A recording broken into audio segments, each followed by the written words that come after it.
Vamos a hablar un poco acerca de la novela El mal de Portnoy de Philip Roth. Ahora, en este caso, la novela El mal de Portnoy de Philip Roth no vendría a ser la primera novela de este autor estadounidense, considerado uno de los más prolíficos de este país, sino que vendría a ser la primera, en palabras de él mismo, en darle una fama internacional que él no esperaba. Es decir, él se da a conocer en el plano internacional por esa novela, que más bien es una especie de autobiografía un poco ficcionalizada en ese sentido. ¿Por qué? Vamos a ver algunos detalles. Para empezar, mi interés por Philip Roth creció a raíz de algunos eh, comentarios de una amiga que leía constantemente o que lee constantemente a Philip Roth, y yo me había alejado de no topar a este autor, sobre todo por una cuestión de prejuicio literario. Por alguna razón ingenua yo lo conectaba con la literatura de Foster Wallace, ese autor de La broma infinita. Me parecía, no sé, por alguna razón lo conectaba y me parecía una narración desbordante, casi inmanejable, es como una narración por narrar simplemente, una especie de esteticismo renovado. Obviamente con lógica, con sentido, pero era solamente una cuestión de narrar por narrar, eso era una obsesión. En ese sentido, Philip Roth para nada, no se parece, los estilos son distintos, sobre todo ¿por qué? Porque Philip Roth tiene, al menos en este primer libro que me permite introducirme a su literatura, un punto claro y definido sobre hacia dónde se dirige con su historia. Si bien no hay en esta primera novela, El mal de Portnoy, no hay una trama específica o clara de unos acontecimientos que vamos a esperar que algo suceda o que algo nos revele, pues sí hay un flujo de conciencia que nos traslada a algunos aspectos esenciales, sobre todo de cuestiones que pueden ser polémicas. De hecho, la novela se publica y se convierte en algo controversial. Su fama, de hecho, más bien proviene de eso. No sería la primera vez en que una obra de arte, ya sea una obra literaria o una obra artística en general, se convierte o alcanza la fama por la controversia que causa. En ese sentido, lo que consigue Philip Roth es una especie de confesión y rebeldía, si podemos tildarlo de esa manera. Vamos por partes. Primero, la novela se publicó en el año 1969. Estamos hablando de finales de la década de los 60, en pleno, donde aparece, por ejemplo, la moda hippie, que después el gobierno francés, en palabras de Mario Vargas Llosa en su libro de ensayo La civilización del espectáculo, el gobierno francés convertiría a la moda hippie en cultura hippie como una forma de estandarizar dentro de las normas, dentro de lo aceptable, pues a eso que era un movimiento de rebeldía. También está Mayo del 68, si bien el mismo Vargas Llosa denostaba esto y decía que no era más que una revuelta estudiantil, en realidad era una conmoción social que se vivía tanto en la parte de Norteamérica, en Estados Unidos, como en la parte europea. En ese contexto se publica. Además hay que considerar algunos aspectos relevantes. El autor es de origen judío, su personaje principal, que es Alexander Portnoy, es judío. La novela es una confesión, el argumento literario que se trata es una confesión hacia su psicólogo de cuáles han sido sus traumas de carácter, sobre todo de carácter sexual desde su infancia. Hay unas anécdotas casi con rasgos edípicos, hasta ciertos matices incestuosos, lo que la convierte obviamente en una novela no recomendable para adolescentes o para menores de edad, porque es muy compleja de abordarla, pero sí es una novela para comprender la adolescencia. Es decir, sí le sirve más a los adultos para comprender todo el torbellino que es la adolescencia.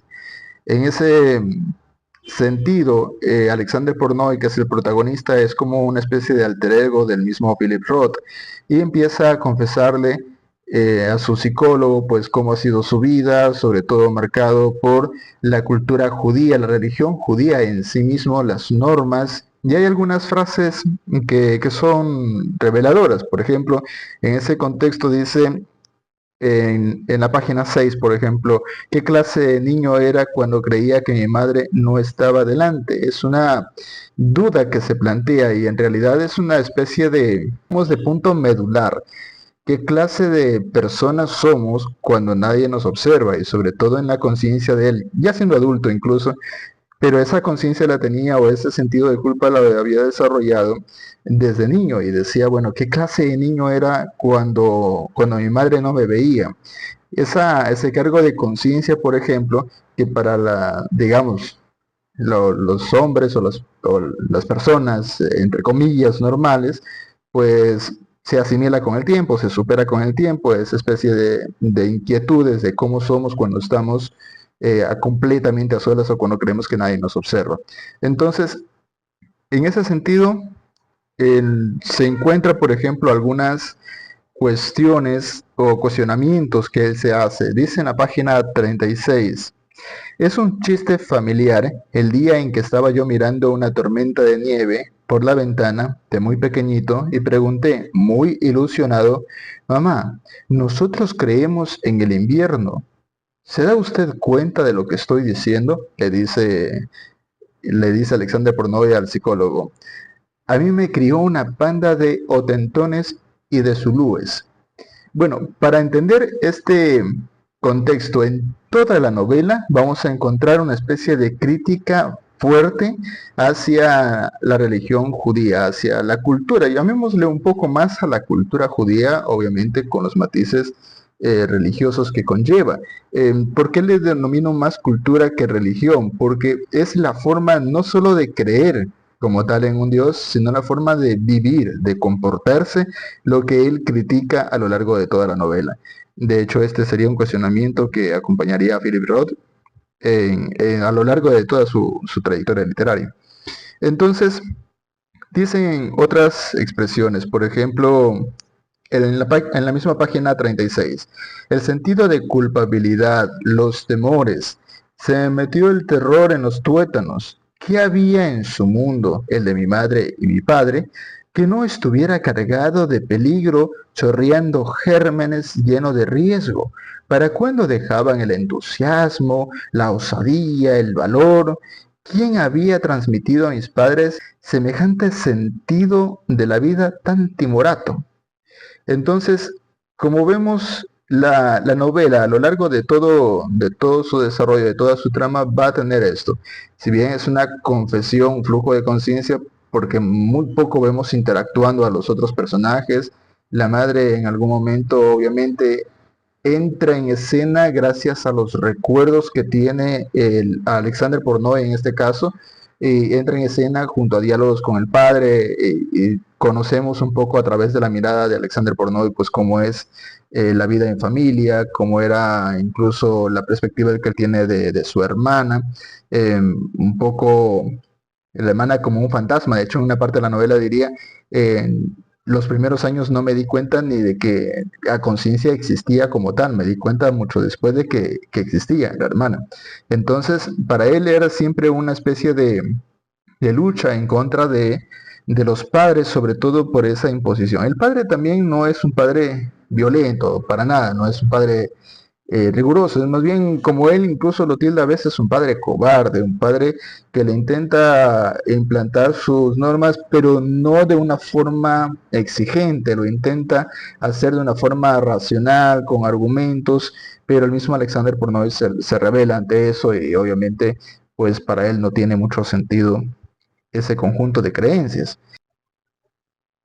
También hay un conflicto, yo no diría que directamente político, hay un conflicto más bien a ver, si es que no pertenezco a esto de acá y por eso me tildan de tal otra, una especie de polarización que siempre existe en las sociedades cerradas, en el sentido de que si no creo en tal cosa es porque estoy creyendo en otra. Y una parte, por ejemplo, menciona en la página 74, dice, y si pensar así me convierte en un comunista, recordemos también el contexto de la novela habla acerca de los años finales de los años 40 hasta los años 60, donde el mundo se dividió en dos bloques, entre el representado por Estados Unidos y la Unión Soviética, pues con la amenaza del comunismo en este caso. Entonces, no es cualquier cosa lo que él dice. Y si pensar así me convierte en un comunista de 14 años, porque recordemos que él se está recordando a sí mismo como adolescente. Y si pensar así me convierte en un comunista de 14 años, eso es lo que soy. Entonces, y me enorgullezco de ello. Llega a ese punto la rebeldía de decir, bueno, si me van a tachar de lo otro, entonces prefiero rebelarme de eso. Esta forma de crítica, pues me recuerda algunas novelas. También ahora, justo en estos momentos, estoy leyendo Sin Destino, de un autor húngaro, que ya les estaré hablando después en otro video, pero me recuerda, hay una diferencia enorme. Para empezar, recordemos que es ficción, pero es basado también en cuestiones, en contextos reales. En el caso de Alexander Pornoy, su lucha es más por la imposición de normas de esta cultura judía, y en la otra novela, por ejemplo, Sin Destino, de este autor húngaro que ahora se me escapa el nombre, es más bien la mirada también adolescente, no pasa de unos 14, 15 años, de cómo percibe a unos adultos que él tiene como respetables, los alemanes como personas casi que perfectas, puntuales, muy honradas, esa mirada casi que inocente. Entonces hablamos del despertar de, de una realidad que ha estado plagada por la inocencia de la infancia hacia un mundo real, violento, que estigmatiza muchas cosas, que no tiene sentido. El mundo de los adultos es un mundo carente de lógica, un mundo marcado, ya les decía, por la violencia propiamente. Recordemos que estas novelas, también en nuestro tiempo hay situaciones delicadas, pero en esas novelas están ambientadas sobre todo en el contexto de lo que fue la Segunda Guerra Mundial, entonces, y lo que sería después varios movimientos de rebeldía. Y esos movimientos de rebeldía son producto precisamente de generaciones que vieron cómo sus padres, los adultos, pues básicamente vivían en un mundo donde nada tenía sentido, absolutamente como nada. Que todo se va conectando. Eso es lo fascinante de leer, porque uno puede estar viviendo un momento determinado o estar leyendo o haber leído o predisponerse a leer, entonces los libros como que nos van atando las historias de un mundo, de una realidad a otra, y le vamos encontrando sentido a la ficción, una ficción que obviamente es solo una representación simbólica de una realidad mucho más cruel y más violenta. Hay una parte que me llama la atención porque la hermana intenta ser razonable con él, en el sentido de que, obviamente, adolescente, rebelde por naturaleza, está en contra de las creencias. Esa rebeldía lo llevaría hasta adulto, pero en la adolescencia se notaba más. La hermana intenta ser más razonable con él que lo que el padre lo es en realidad. Y le pregunta la hermana a él, a Alexander Porno, y le dice, em, ¿dónde estuvieras tú si hubieras nacido en Europa? Estás en Estados Unidos, eres judío, has nacido en los años 40, has nacido en Estados Unidos, no has nacido en Europa. ¿Dónde estarías? Muerto, gaseado, tiroteado, incinerado, despedazado, enterrado vivo. ¿Sabes eso? Y por mucho que hubieras gritado, no, eso es lo que le dice la hermana para convencerlo. ¿Sabes eso? Y por mucho que hubieras gritado que, que no, que tú eras un ser humano y no tenías nada que ver con el estúpido legado de sufrimiento de los judíos, porque así se refiere él con palabras fuertes, igual te hubieran echado mano y se hubieran deshecho de ti. Aquí vemos el mundo de los adultos sin sentido, que igual obviamente él es un crítico mordaz de la religión judía, de la cultura judía. Lo que le dice la hermana es cierto, son palabras de la hermana. Le dice, no, igual te hubiesen mandado a un campo de concentración y te hubiese pasado lo que le hubiese pasado al resto. En ese contexto me recuerda también a otro libro, si bien no de un judío como tal en sí, pero sin duda, mientras leía El mal de Pornoy, a lo largo de toda la novela me recordaba el Evangelio según Jesucristo de José Saramago.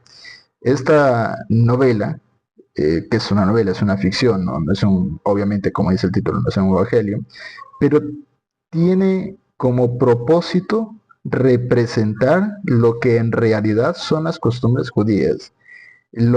Una idea, o describe una idea hiperrealista, si pudiéramos usar un término muy propio de esta época, hiperrealista de lo que hubiera en realidad hubiese hecho o hubiese sido la vida de Jesucristo. Entonces, desde su concepción, desde la noche de bodas, una descripción como una noche de bodas normal, en el contexto de la cultura judía.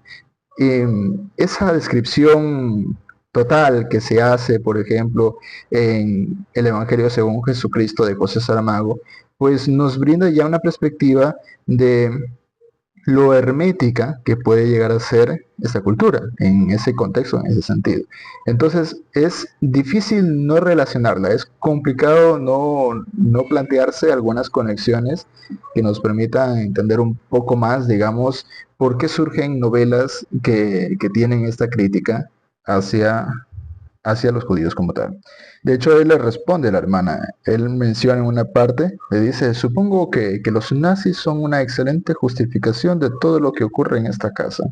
Es una crítica muy razonada, muy incisiva, muy argumentada sobre cómo se rechaza a la propia cultura con unos argumentos muy bien marcados, muy difíciles de evadir. Aquí viene otra parte que habla precisamente de ese conjunto de valores que a veces nos intentan implantar de esto es lo bueno, esto es lo malo, esto hay que hacer y esto no hay que hacer.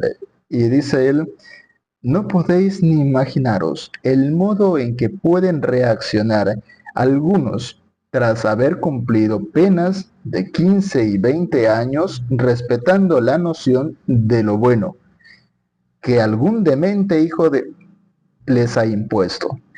Vamos a ese sentido de esa noción de lo bueno, ese concepto de lo bueno o de lo malo, que no pasa de ser un concepto religioso, y religiones hay muchas.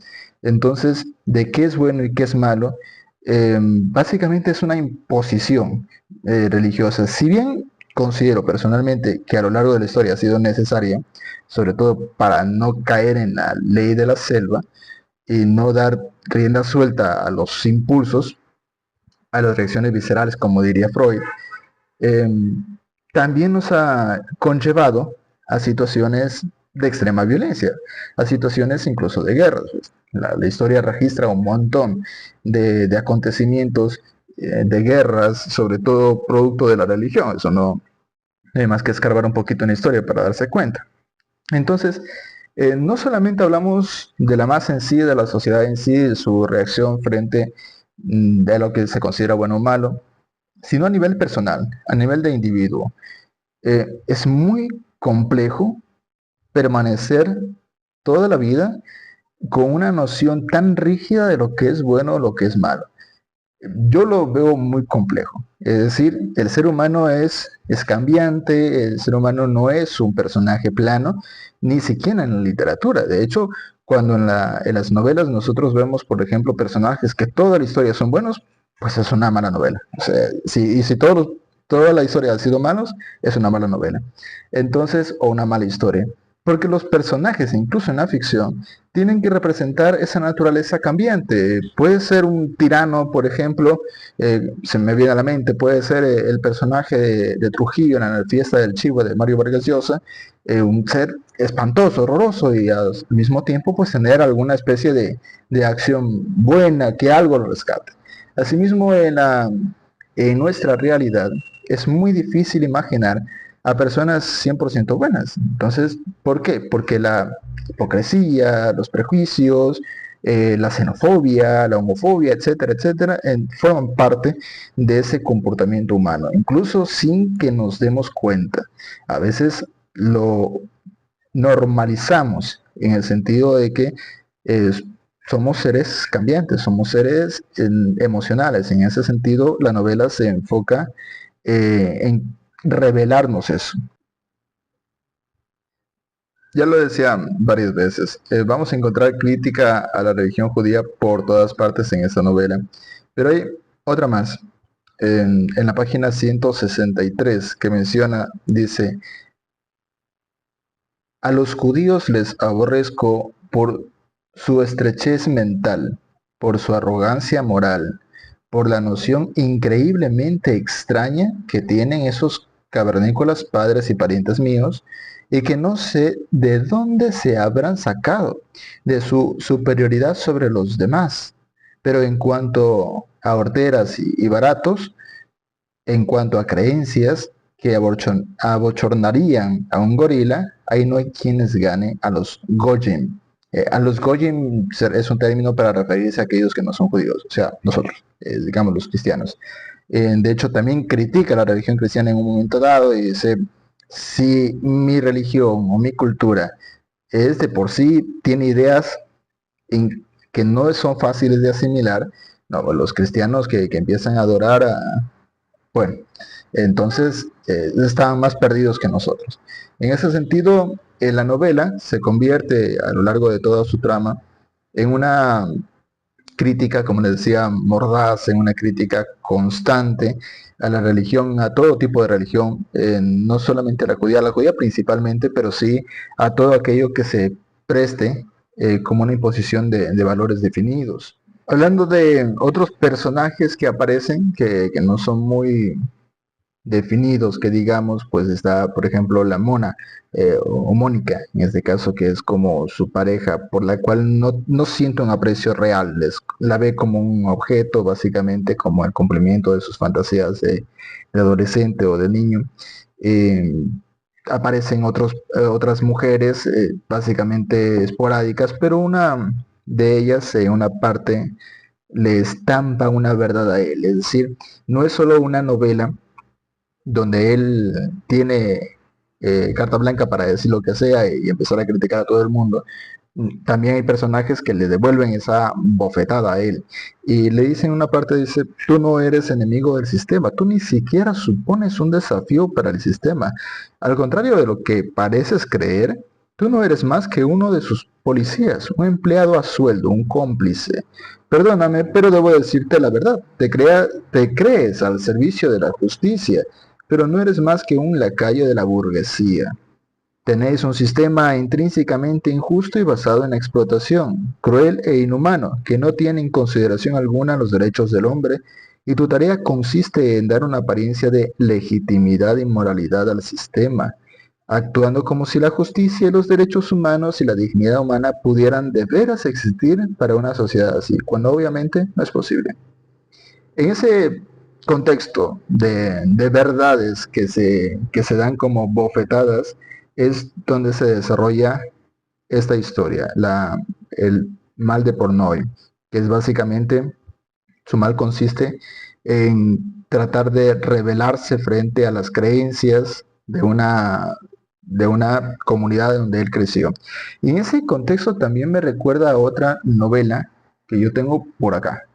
De hecho, no tenía el ensayo El Evangelio según Jesucristo, pero en esta novela de aquí, Herejes, de Leonardo Padura, del cubano Leonardo Padura, se desarrolla una situación muy similar. Eh, Obviamente hay tres tiempos aquí, tres líneas temporales, pero el personaje principal básicamente entra en conflicto con su familia porque pertenece a la religión judía. De hecho, termina convirtiéndose y casándose con una mujer que no es como tal. Pero durante toda la novela tiene ese conflicto y vemos también que los otros personajes de las otras líneas temporales representan ese conflicto. De hecho, una de esas líneas temporales se remonta a la época de Rembrandt, que de hecho ese es el cuadro básicamente que está al fondo, que representa el motivo, el argumento de toda la historia.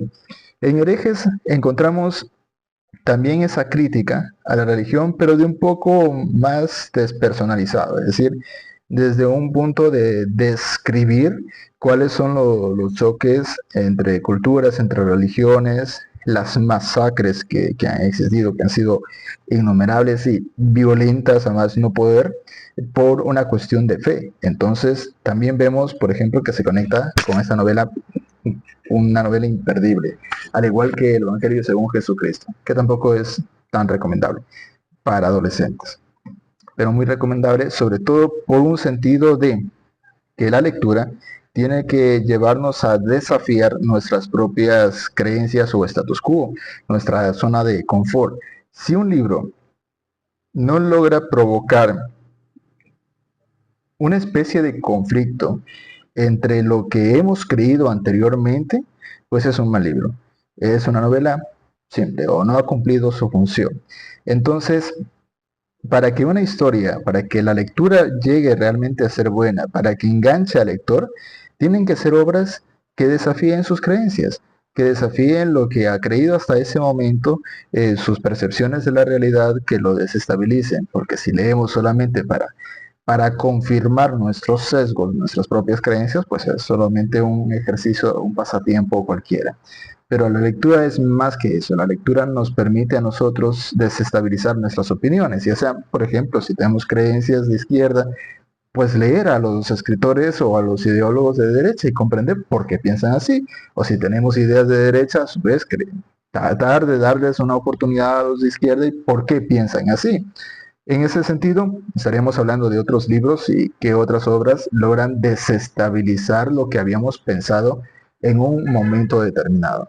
Entonces, eso es lo que quería recomendarles en función de la última lectura completa que hice de El mal de Pornoe de Philip Roth.